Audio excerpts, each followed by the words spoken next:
Welcome to the Quick Talk Podcast with Joshua Latimer, where we discuss business, life, family, faith, struggle, fire, pain, and ultimately winning. It's time to take massive action. Look, I can't work harder on your life or business than you do. It's ultimately all on you. You know, God created all the food the birds would ever need, but he doesn't put it in their nest. You've got to go get it. 10 out of 10 people die. So how about doing something today that actually matters while you still can?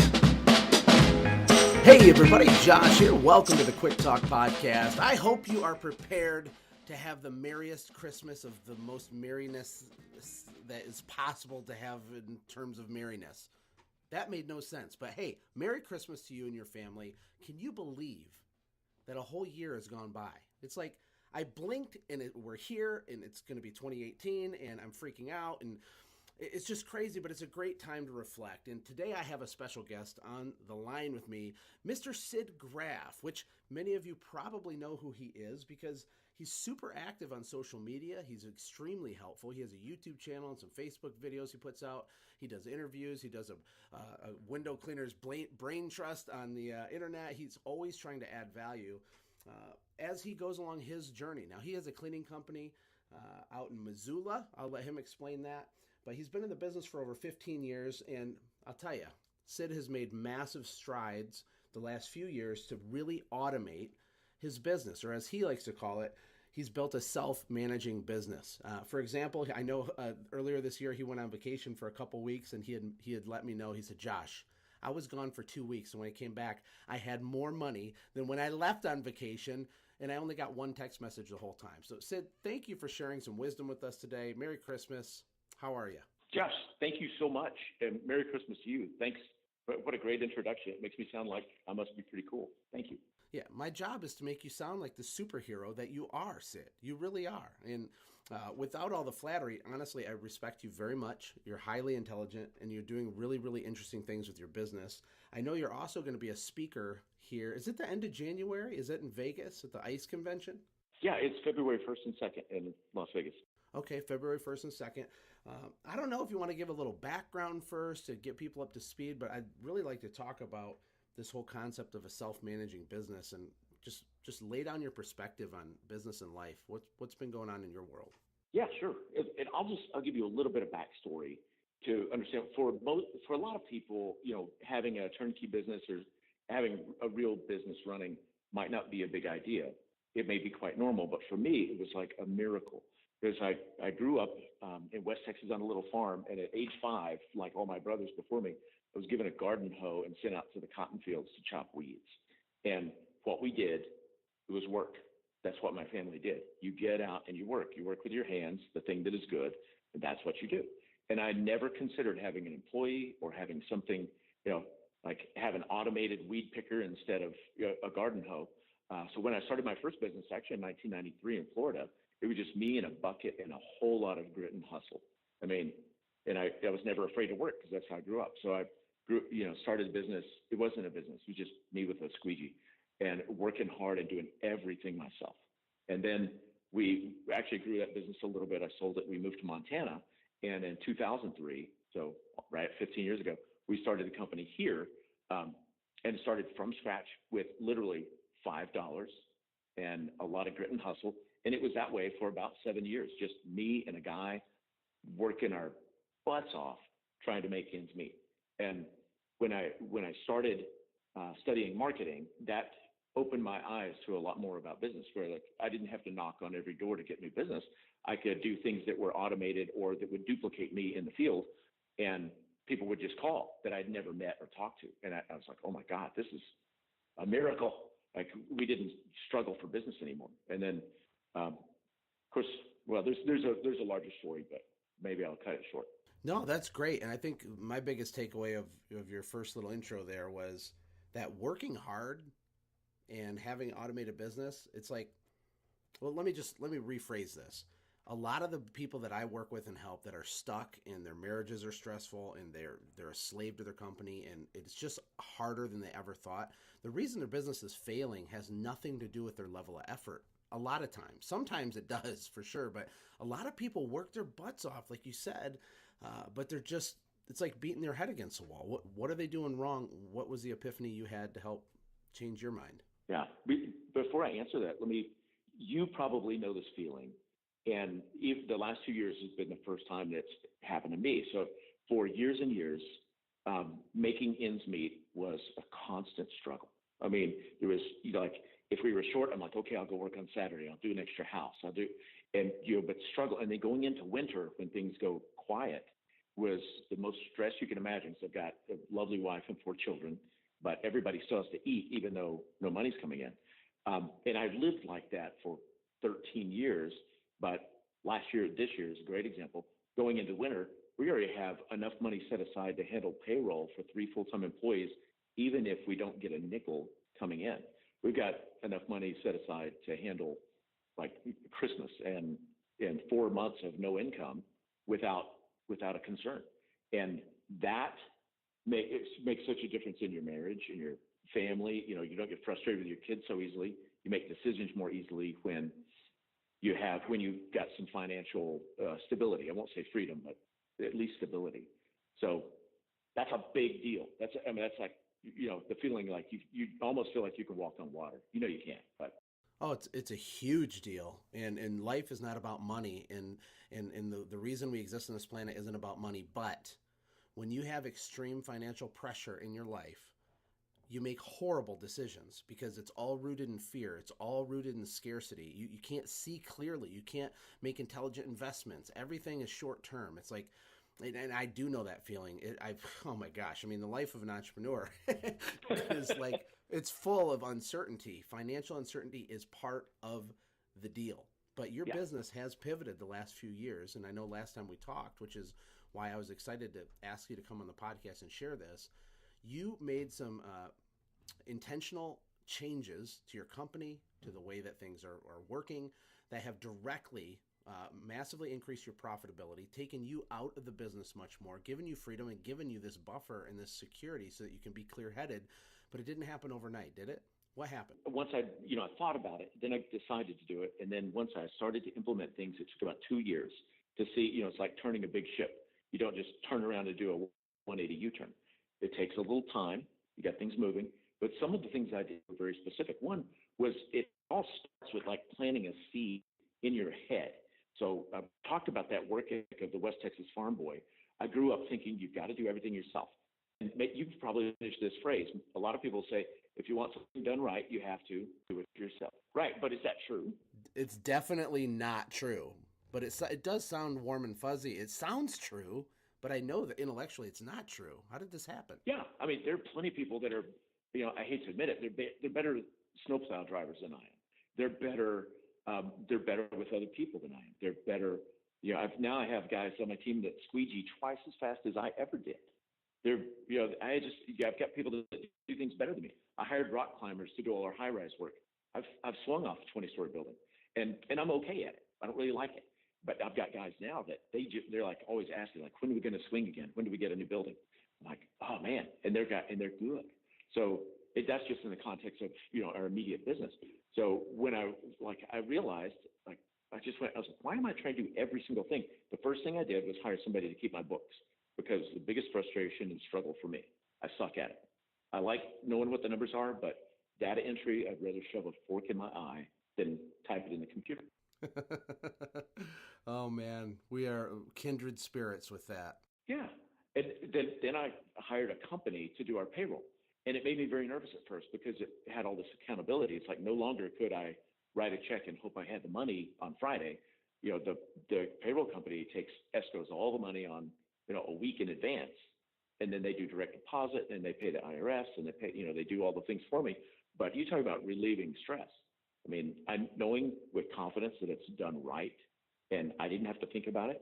And I can tell you very clearly, the first time I stroked a check to an accountant to do our taxes, my hand was shaky because it was like $1,900.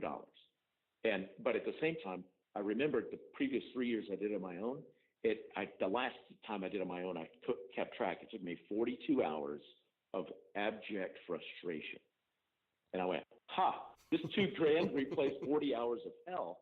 And I was Yeah, I was shaking because I didn't want to spend the money because that's my the old upbringing. But I was so thrilled that I didn't have to fool with it. So I started making those kind of changes in business. So I just replaced this, and then I hired a guy that's our production manager, and his job is to make sure all the bands are ready, all the guys are knew their schedule, and then we implemented an actual training curriculum where I wasn't field training every single new person the Sid way. Me and one of my guys sat down and we worked out a curriculum, and then we shot video and we put it up online in a secure site where the new guy, before they come in the first day, they already know what a kit and a caddy and a squeegee and a scrape. They know all the tools. They've never touched it, but they're familiar, and they know how the belt goes on and which side the blue towels and all those things are done. And so every single time a new person comes in, they know it the same way that everybody else knows it. So nobody's making up their own system. Everything is uniform. And man, that took a load off, because now that the time frame from new hire to profitable productivity went from 2 to 3 weeks down to about 4 days. Like, who knew? But it all started with like the seed of a shift of the mind. I've got a good friend in Chicago who's a big time marketer and consultant, and he's the kind of guy, he charges like $3,000 or $4,000 for a half a day consultation. But I asked him a few questions, and he turns everything around. He asked me a question. He's like, well, how can you grow if you feel like you have to be there every single morning to high five every person and give them a pep talk? Can't somebody else do that? I'm like, well, no, that's my job. I'm so emotionally attached. And then I realized after, like you mentioned, I was going on vacation. I was actually in Ireland for 2 weeks this summer. What happened while I was gone is the guys flourished even more without me than with me there. And when I got back there, it kind of like, hey, Sid, it's great to see you. How was your trip? And I was like, hey, should you do this? And they're like, can you please leave us alone? We've got this.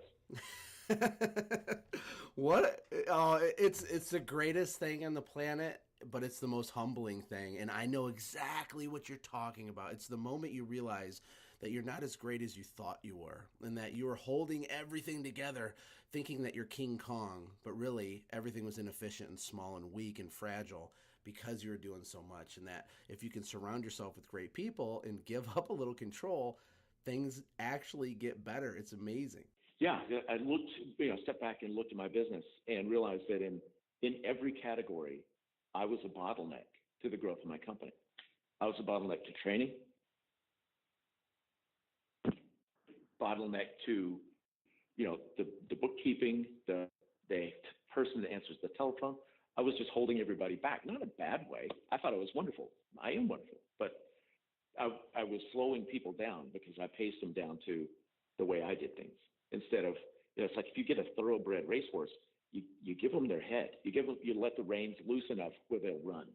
And if you're trying to control it, they won't go as fast. Oh, that's a really good analogy. I never had thought of that. So, I mean, the harder you're pulling on the reins, the horse can't get into a rhythm to run it at a high speed. Do you want to hire people that are a step lower than you in capability, or do you want to hire somebody that's better than you? I mean, the goal is to hire people better than you. I think, but this could turn into another 8-hour discussion, but let's go ahead and go down the rabbit trail for a second. It's easy to say you just hire people better than me. Oh, geez, why didn't I think of that? But that in and of itself is an entire system. It's an entire process. Brian Hegarty has developed his amazing process, and you've developed one apparently. How does the little guy who's in fire put out crisis mode go hire someone better than him? What does that look like? Okay, so that's like a beautiful question, and I'm gonna go back to this planting a seed in your head thought. Like, it starts with a mindset. So before you read a book by what's the guy, Smart, it's all about how to hire, top grading, and you figure out, okay, you got to do this, you got to do that. Well, that's all tactical, maybe a little bit strategic. But if you don't believe that you are the type of person that a superstar would work for, you are not going to attract and you're not going to hire a superstar. Or if you do, they're not going to stay. Because if you don't believe you're worthy to have someone that's a super A player, then they will leave and find a place that's an environment where they can shine. So you've got to start with just understanding and like changing the way you view things. Like I made a specific change in the way I viewed my business. That instead of thinking that, hey, it's like a one-man operation with a couple of good guys. We're all buddies. I said, yeah, I shifted from, people in my community know me as the window cleaner. And I said, I don't want to be known as the window cleaner. I want to be known as the Spectrum, to be known as the company that is involved in the community, that supports community. So once I made that decision, well, it was our 7th year in business. I took 7 nonprofits in the area, and each month for 7 months of our cleaning season, we made a donation of 10% of our proceeds to one of these nonprofits. There's the Children's Theater, the Food Bank, the Children's Shelter, things like that. And I'm not kidding. I mean, instantly, people changed the way they view. They're like, "Oh, Sid, you're right." I got asked to be on the board of the food bank. I serve on the board of the Missoula Children's Theater. It was a shift in my thinking first, and it started with the decision. But I was like, I don't want to be just get the window guy. I want to be the people that know, like, he's the go-to guy in Missoula, like the unofficial mayor. Yes. And I didn't want it for glory, but I wanted to be viewed as that guy. And it took about 2 years. And this may not be true for everybody, but my experience has been usually from the time you shift the way you're thinking about something, it takes about 2 years for reality to catch up to it. Does that make sense? Mm-hmm. Yeah. Man. Oh, yeah. So much. I mean, I haven't talked about the mental side of entrepreneurship in a while, but I'm going through it myself. I mean, with my current core business, my software business, we're trying to 10x it next year, which honestly makes me want to throw up.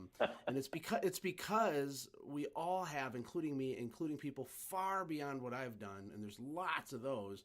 We all have false belief patterns, and we don't really recognize them. I mean, I can't remember the exact Steve Jobs quote, but it was something along the lines of, everything in the world, like the structure of how everything works, from government to infrastructure to driving on the right side of the road to the laws to the just social norms, everything is that way because somebody at some point just decided that it was supposed to be like that, right? We fall into this mental box that, I can't be a respected entrepreneur in my community because I might come from poverty or whatever weird baggage is in your brain. Yeah. None of it's true. It's all fake, but it has a profound effect on you, right? Yeah, absolutely. I tell you, here's a great story. So Denise and I, when we got together, before we had kids, we went to Europe to backpack in Europe for a year. So we were gone for a year. Most of that time was spent in the Mediterranean on the Greek islands. It sounds really sexy and wonderful, and it was, but until you realize that we had $300 in a one-way ticket. So the majority of the time we were there, we were homeless and broke in a foreign country. Now, we were on the beaches of the Mediterranean, so that was kind of cool. But I remember we showed up on the north shore of Crete because we had gotten a job. And we took the ferry boat in, and when we came in, there's this beach area. It's really beautiful. And there's a guy down at the end of the beach, and he was maybe 25, maybe 30. And he had 3 jet skis. And he sat there in a beach chair sipping pina coladas, and he'd rent them out. And that was his business. And it made me so angry and envious because I was like, that's not fair. He's getting paid. He's not even working. He doesn't lift a finger. I'm like, it was absurd to me that someone could make a really solid income without actually doing any work. I mean, he rented jet skis to beautiful women in bikinis all day. I'm like, you should be paying them.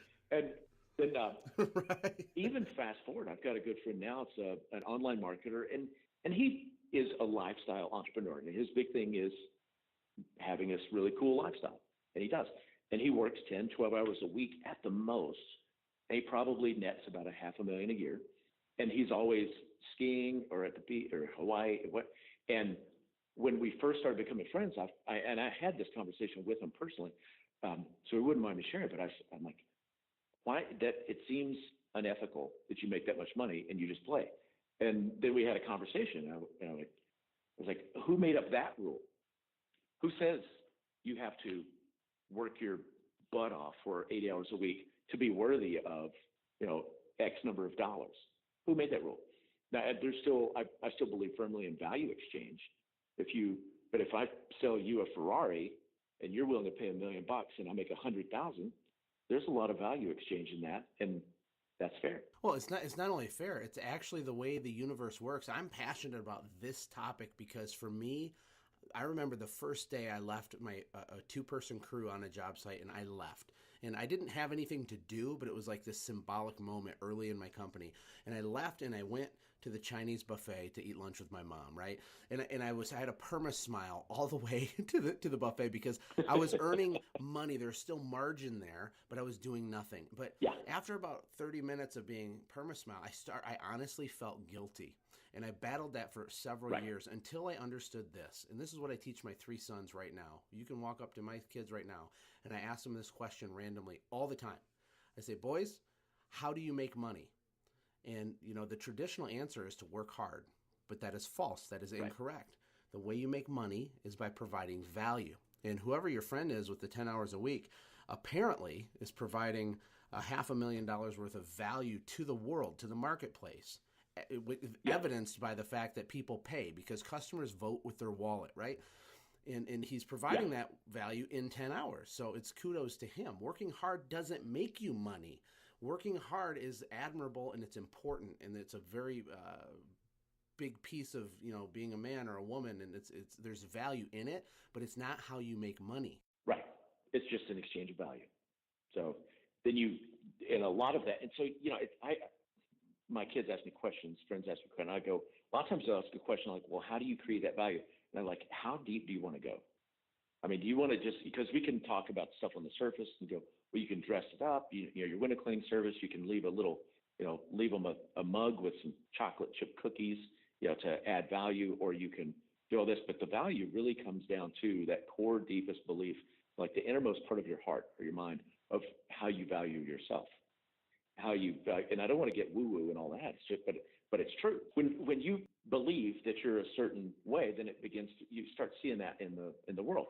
And it's just like, I'm going to use you as an example. I don't know this. We've never talked about it, but I'm going to bet that at some point, probably in high school, when you met Ashley, your beautiful wife, and she's a lovely, kind soul. When you saw her, you probably thought to yourself, there's no way this girl's going to talk to me. But somewhere in your mind, you're like, I'm going to do whatever it takes to meet her, to go out on a date with her because she's amazing. But you felt like inside, there's no way she wouldn't have anything to do with me. I'm just, I deliver pizzas, or I'm a window cleaner, right? Right. Totally true. Totally true.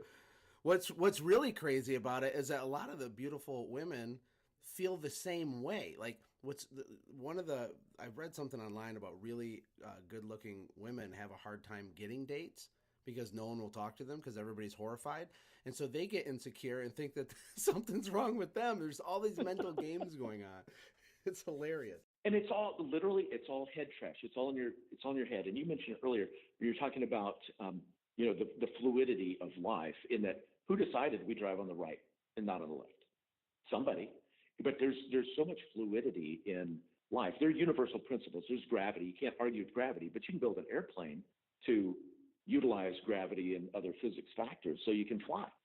Great.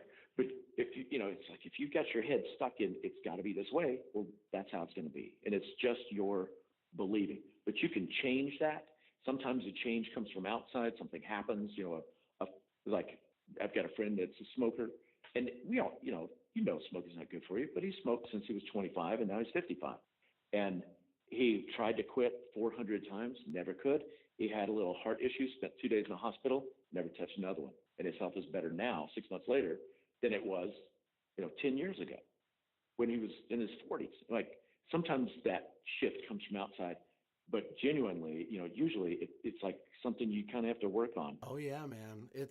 People don't fail at stuff in life typically because of an information problem. It's a behavior problem. And behavior isn't driven by logic. It's driven by emotion and self-limiting beliefs and false belief patterns and all this stuff in our head that's kind of hard baked in there, right? Yeah, absolutely. So I know you come from a Bible background, so do I. And you probably complete this in it too. But when I grew up, I remember my grandmother frying bacon and saying, and I said something about, I was looking at the Sears and Roebuck catalog. I'm 7. And I'm looking at all these cool things that I want. I want this, I want this. And I said, I want to be rich. And she said, son, it's harder for a rich man to enter the gates of heaven than for a camel to pass through the eye of a needle. And for a 7-year-old, I didn't know the biblical culture. The eye of a needle was a reference to a side gate that it's the man door to your garage, not the bay door, right? I'm like visualizing how am I going to, like take this camel apart, stick it through a sewing needle. And I concluded at the, the wise age of 7 that wealth was evil and you could never get to heaven. So you better be poor so you'd be worthy of God's love. And that goes deep. And how many, like we call it head trash. Like how many people have just some bizarro belief that was planted in their head when they were 5 or 10 or some thing, like you talked with, the ladies, like the beautiful woman, her dad told her once that she would never amount to anything. So she believed she was homely when she was gorgeous. Yeah, or believes she's worthless or she's not valuable.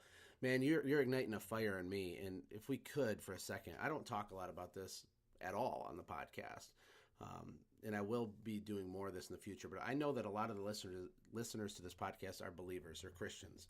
And one of the things that drives me nuts, that I am so passionate about more than anything in my life, is when a believer has issues with the stuff we're talking about, because it is the biggest trick and deception of Satan to get someone who is born, you're the child of a king, you are born to conquer, you are designed to build things and to defeat things and to win, period. No ifs, ands, or buts.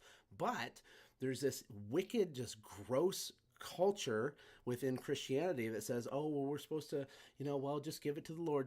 Just pray about it for 7 years and never start that second location. Don't take any risks. You're evil if you have wealth. Well, guess what? Who's going to fund the missionaries? Who's going to build the orphanages? Who's going to buy the plane tickets for the volunteers to go to the disaster relief? Entrepreneurs do that stuff. Wealthy people do that stuff. We're supposed to win, not so we can buy jet skis and live some crazy worldly life, but so that we can generate revenue and funnel it to what matters.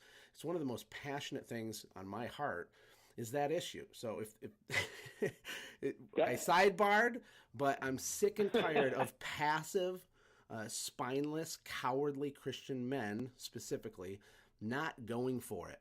You need to build and go and do right now. No exceptions, no excuses. Amen. That's where the priest says amen. That's probably why you and I get along so well, because that's like at the heart of it. This is we'll probably run out of time, so this will be my last story. I grew up going to church, a regular Protestant church and everything. And of course, in all my infinite wisdom, when I went to college, I said, that's garbage. I'm never going back. So I quit going to church. And I'm like, I'm going to go find the truth. And I started looking for all this other stuff. Well, years go by. I was in Greece, and I was sitting on the ruins walls of ancient Corinth with my soon-to-be wife. And I looked at her, and I was like, this is so amazing. We're looking at the sea, and I'm like, Corinth, isn't there something in the Bible about Corinth? And I thought she was going to push me off the wall. She's like, duh. How about try 1st and 2nd Corinthians or read the book of Acts? I mean, there's a lot about Corinth. And I went, oh. So I started reading.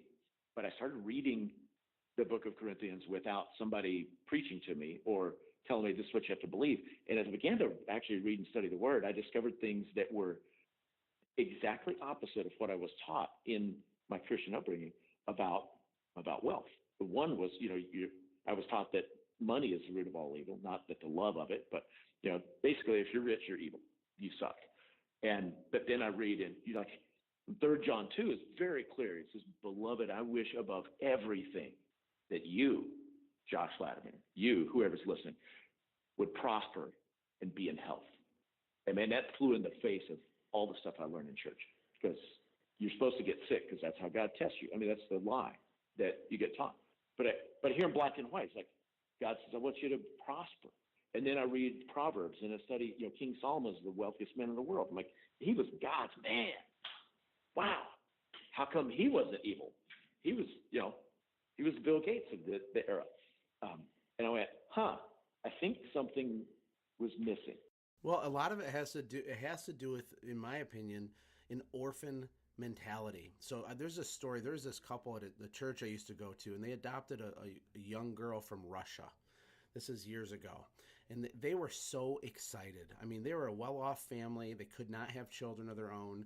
And they spent all this money and went through this long process, and they get this girl who is, in their mind, their absolute daughter. It's her birthright now. It's been transferred to her, right? They bring her home, and he wakes up one morning and walks downstairs, and this girl is eating out of the dog food bowl. and she's like 5 years old. And that story is just heart-wrenching as it is. It's true for Christian entrepreneurs and people that believe, because we do that. We pretend like we're orphans instead of sons and daughters. And there is a fine line with getting totally caught up in like this life and all of the worthless crap that's all going to burn anyway. Or going to the other extreme, saying that you're supposed to never have any resources. Well, guess what you can't do if you don't have any resources? You can't change the world. You can't do stuff. Not everybody's called to be an entrepreneur, but I personally believe that business is a ministry for some people, including me. And I'm a radical giver. I'm passionate about giving and inspiring people to give. But I never could have done what I've done if I wouldn't have broke through that orphan mentality and realized I'm the child of a king. Like I'm supposed to prosper. Like I have permission to do stuff and to try stuff and to fall down and scrape my knee and get up and be imperfect, but take action in my imperfection. And that's what set me free, Sid. Hey, that's so cool. And you think of it as a parent, for any one of your kids, I mean, anything that they wanted to try or attempt or endeavor, I mean, you're their biggest fan, and there is not one resource that you have that you wouldn't apply to help them win. If they were doing something that, that was in their heart to do, that was, lined up with something true and wonderful, what would you do? You do everything. And here we are we are the sons and daughters of the Most High. I mean, you're the kid of the king. Don't eat out of the dog food dish. Yeah. And I still do it. But do you know what the difference is? The difference is that I realize that God doesn't have a big stick to whack me over the head every time I do it. He kind of like chuckles, like, "What are you doing, goofball? Get up!" It's more like that. It's like a father's love, and it's just awesome. So, I mean, I guess to wrap things up, if we could pivot back to one more thing I wanted you to bring up, and it was the fact that you made a decision. I don't know if it was this last year or before that, to radically increase your prices with your company. And that is a scary thing for people to do. I mean, talk about mental baggage. Like, you're like, if I do this, no one will hire me. But you did it. It worked. Tell us about that. Yeah, good. I'm glad you asked, because I think it's a big deal for people to understand it's okay to raise your prices. But I was in a poverty mindset for a very long time, so I didn't feel like I deserved very much. I worked really hard. The day I hit $30 an hour of revenue, I felt guilty, because that's more than my mom or dad ever made. So it took a long time to get beyond that. So here's what happened. I actually took time to do the numbers. I'm like, what's your profit margin? I figured out after overhead and labor and all the things, like our profit margin is 23%.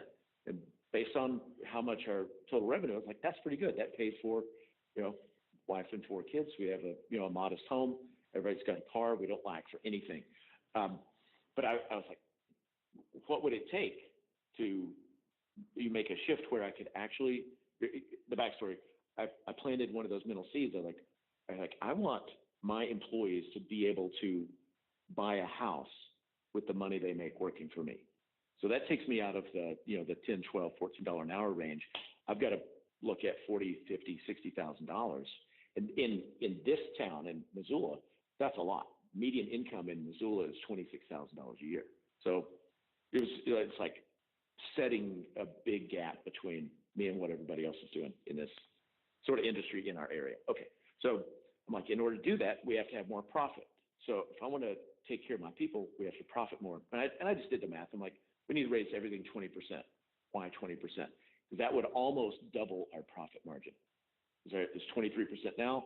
If you raise your prices 20%, you don't get a 20% profit increase. If everything else stays the same, all your expenses, you get, based on maybe in a 23%, we got almost, it was like a 92% profit increase. That's right, because the increase above and beyond your cost is all margin. Yeah. The extra $1 or $10 or $20 an hour you tack onto your average ticket is all going to the bottom line. It's honestly, it's one of the fastest ways to get your business unstuck. It's very simple. It costs you nothing as long as you can wrap your head around it and communicate it correctly to your team and your customers. You can instantaneously change the dynamics of your business just by doing what Sid said. Yeah. So what happened when you did that? What I did was, first I was like, well, how can we justify the price increase? And then I asked a different question, like, do you have to? Like, I'm not being greedy here, but I want to do something. And then we strive to be the best service that a homeowner can get with any service provider, not just window cleaners, but we want to absolutely dazzle our customers. We've been doing that for a few years, but it's like we go over and beyond with the communication, with the uniform, with all the things we do, from the way we knock on the door to what we say before we step into their home. It's like Nordstrom's versus Walmart. And so, like, our service level is very high. I'm like, that service is worth more. And we can stack on some more service to add, if anybody's concerned about the price increase. And there's some other psychology things that go beyond it with, price structure and psychology. But here's what it did. Sid says, we got to raise our prices 20%. And the first person that called, when I answered the phone, I couldn't do it. I couldn't do it. I was like, and I gave him last year's price. And so I turned to Cassie, my office manager, and said, look, you're going to have to do this, because I'm so emotionally attached to my customers, and I'm afraid that if I raise the price, they're going to quit and yada, yada. So I wrote a little script for her, and I said, when they call, and you look up last year's price and you verify what they want. And if last year was $300, you say the price for that is $360. You just tell them the new price, but without even saying, we raised your prices. And I said, most people probably won't even notice. And so the result was 90% of people didn't even notice. 10% of the people would ask, oh, did you raise your prices? And Cassie would just say, yeah, it was about time. That was it. We lost. Out of 1,500 customers, we probably lost 10 that said, you know what, I think I need to find somebody cheaper. And I'm like, you know what? Here's a couple of people I'd recommend. Well, that one decision you made had to have added an extra 6 figures of pure margin to your company, right? Because I know you're on your way heading towards the $1 million mark now, and you got a nice sized company and you're growing and stuff and expanding. But think about that, 20% of pure margin. Just as an example, if someone has a $500,000 business, that's $100,000 extra because of a simple phone script and having some kahunas to get it done, right? Absolutely. And it's shocking, but it's like you've heard, big doors swing on small hinges is a giant lever that's inside your business. And it's mostly not tapped simply because you're afraid. I'm afraid if I do this, I'll lose a customer. I'm like, if I'm going to lose a customer because I raise the price a little bit, then that's okay. They need somebody else, and so do I, because I'll find another customer that says, man, I'm going to shop there because they're the best, not because of the price. Yeah, and you'll have so much more margin. You could reinvest into marketing and scale so much easier. You can grab market share. You can just become a complete nightmare to compete with when you're really profitable and you have the money to play with. I mean, did you lose? I'm sure you lost a few customers. What happened on that side of it? Maybe 10. And I did. I mean, we had a national franchise moved in last year. First time I saw their van, I called them up and I said, let's have coffee. And I welcomed them to if we're competition, that's great. But if I can help you, I'll help you. And I realized right away that their price strategy was priced low, cheap as dirt. And I like, great. I have somebody to recommend. Somebody says, oh, that's going to be too much for us. We raise the price. I'm like, why don't you call Kurt? If you need cheap prices, he's your man. He may not, I don't know about their quality and all that, but like if you want the best quality on time and all that good stuff, stick with us. If you're worried about price, call somebody else. And here's the guy. It wasn't like I'm just shooing you off the porch. I'm like, I'm helping. This is what's important to you. Let me give it to you. Man. And so we really look at service, stem to stern, even in getting rid of a customer. Not getting rid of somebody who wants to quit. We had to fire some customers last year too. And I recommended you should call this person. They're a better fit. And people were happier for it. Wow, who knew? How liberating, Sid. I mean, how liberating. You got to spend weeks in a foreign country while your profits and your personal income went up. You only got one text message when you're in Ireland for a couple of weeks. You have a self-managing business. You're on the home stretch. What an amazing thing. And the funny part is this current business in Missoula is about 15 years old. And 2 years ago, you decided to make some changes. And I know everybody listening to this, this has to be resonating with you, right? Because you don't have to have some radical secret magic unicorn fairy dust that you have to scour 7,000 books to find to make significant changes. Look at what Sid did. He's planted the seed in his brain to overcome some mental garbage, or what'd you call it, mind garbage or something. You did that. Head trash. Head trash, yes. And then he just executed on a few simple things. That's it. I mean, that is a freaking Merry Christmas. Yeah, exactly. Exactly. Well, I certainly appreciate your time, and I want people to be able to connect with you if they, want to learn more or talk to you. What's the best way to do that? Should they go to your Facebook page, the Window Cleaning Marketing Facebook page, or is there somewhere else? There are two ways. One is we have YouTube channels called Window Cleaning Marketing, and there's a stack of 70 or 80 videos, and some of them are actually helpful. So that's good. A quick connect, if you want to connect personally, on Facebook. My Facebook page is called Squeegeeology. So Squeegeeology. You can, and Squeegeeology. Just like it, if you're a window cleaner, you can spell that. And you can message me directly, and I'd be happy to talk to you. Awesome. And for everybody that's not a window cleaner, who cares? Everything we just discussed is directly applicable to you, my friend. I also want to take a time to wish a Merry Christmas to everybody. We're wrapping up the year, and I'm going to get a little preachy on you. If you have neglected your relationship with the Lord this year, isn't this a good time to revisit that? Isn't it time for that little tug on your heart that's saying, come on back to Daddy. Come on, I love you, boy. Come over here. Isn't this a good time as ever? What if you dedicated your life, your finances, and your business to the Lord in 2018? What would happen? Like, who knows? Like, would something bad happen if you didn't act like an orphan, you walked with the Father next year? So I want to encourage you to get on your face and get it done. Repent means to change your mind, to turn around. Get it done. It's easy. It's a moment. It's a decision, and it will change your life. It changed mine. It's changed Sid's. And God does have a plan for your life. And if you are really emotional listening to this, that probably means that you are a marketplace entrepreneur. It's part of your calling, your mission, your ministry. And you owe it to the world, and you owe it to your call to step out and to take intelligent risk and to go for it. But you need to only do that when you're in right standing with God. And all that takes is you repenting and going back to Him. That's it. Turn around. Go back home. Merry Christmas. Sid, thank you for your time too. Thanks so much, Josh. Great to talk to you, and Merry Christmas. Hey, thanks for hanging out, friends. And from all of us here at the Quick Talk Podcast team, we hope you loved today's show. We hope that you were inspired to become a doer and not just a listener. Apply what you've heard today in your own business and watch things change for the better. Lastly, remember that all the money in the world can't save your soul. Seek first the kingdom of God, my friends. We'll see you next time. For more information about the Quick Talk Podcast or Joshua's other businesses, visit our website, quicktalkpodcast.com. Have a blessed day.